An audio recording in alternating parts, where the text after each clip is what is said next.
Hello future doctors. तो आज हम द्रव्य गुण पार्ट 2 में मेषशृंगी प्लांट के बारे में पढ़ेंगे। तो सबसे पहले इसका बोटेनिकल नेम देखते हैं। इसका बोटेनिकल नेम है जिम्नेमा सिल्वेस्त्री। जिम्नेमा सिल्वेस्त्री, फैमिली इसकी एस्कल्पाइडेसी।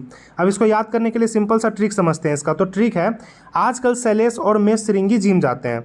आजकल शैलेश और मेषशृंगी जिम जाते हैं। तो आजकल से आप एस्कल्पाइडेसी याद रखेंगे, शैलेश से आप सिल्वेस्त्री याद रखेंगे, मेषशृंगी से आप मेषशृंगी प्लांट पढ़ रहे हैं तो मेषशृंगी ध्यान में रखेंगे, और जिम से आप जिम्नेमा याद रखेंगे। तो इस तरह से आप इसका बोटेनिकल नेम और फैमिली आसानी से याद कर लेंगे। अब इसके पर्याय की बात करते हैं। तो पर्याय है इसके विषानी, मेषवल्ली, अश्रृंगिका और मधुनाशिनी। ये इसके पर्याय है। पर्याय को एक बार ट्रिक से समझते हैं। तो ट्रिक है इसका, मधु ने मेष और अजा को विष दिया। मधु ने मेष और अजा को विष दिया। तो मधु से आप मधुनाशिनी याद करेंगे, मेष से आप मेषवल्ली याद कर लेंगे, अजा से आप अश्रृंगिका याद करेंगे और विष से आप विषानी याद करेंगे। तो इस तरह से आप इसका पर्याय याद कर सकते हैं। अब इसके मॉर्फोलॉजी मतलब स्वरूप की बात करते हैं।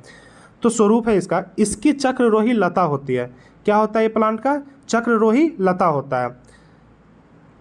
कांड की बात करें तो कांड इसके पतला होंगे, कास्ट में रोमस होता है, कास्ट में होता है और रोमस प्रेजेंट होता है। पत्र की बात करें तो पत्र इसके अंडाकार होता है, आयताकार होता है, नोकदार होता है और मृदु रोमस प्रेजेंट होता है इस पे। पुष्प की बात करें तो पुष्प इसके सूक्ष्म पीले वर्ण के घंटीकार शेप के होते हैं। सूक्ष्म होंगे, पीले वर्ण के होंगे और घंटीकार शेप का होगा इसका पुष्प। फल की बात करें तो फल इसके कठोर होते हैं, भालाकार होता है, अग्रभाग पतला होता है और इसके सर्वांग में दूध प्रेजेंट होता है। बीज की बात करें तो बाहर से मुलायम होता है बीज, बीच बीच में सीधी लंबाई में गड्ढेदार नलियाँ होती है। तो बाहर से मुलायम होता है और बीच बीच में क्या होता है, सीधी लंबाई गड्ढेदार नलियाँ प्रेजेंट होती है इसके बीज में। पत्र की बात करें तो पत्र को चबाने से जीहा की ग्रहण शक्ति नष्ट हो जाती है। अगर पत्ते को हम चबाते हैं इसके तो जीभ का जो भी हमारा टेस्ट बड होता है वो हमारा 1 से 2 घंटे तक नष्ट हो जाता है और मधुर तिक्त रस का स्वाद हमको मालूम नहीं होता है।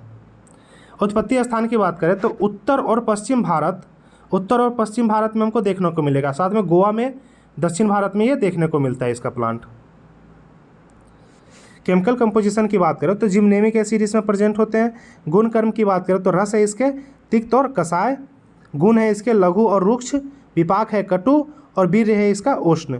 कर्म की बात करें तो कर्म में भी दोष कर्म की बात करते हैं तो कफ और वात समक है, ये कफ और वात का ये समन करता है। अन्य कर्म में देखें तो दीपन, कांस में, श्वास में, कृमि में, व्रण में, विसर में और नेत्रशूल में हमारा ये लाभकारी होता है।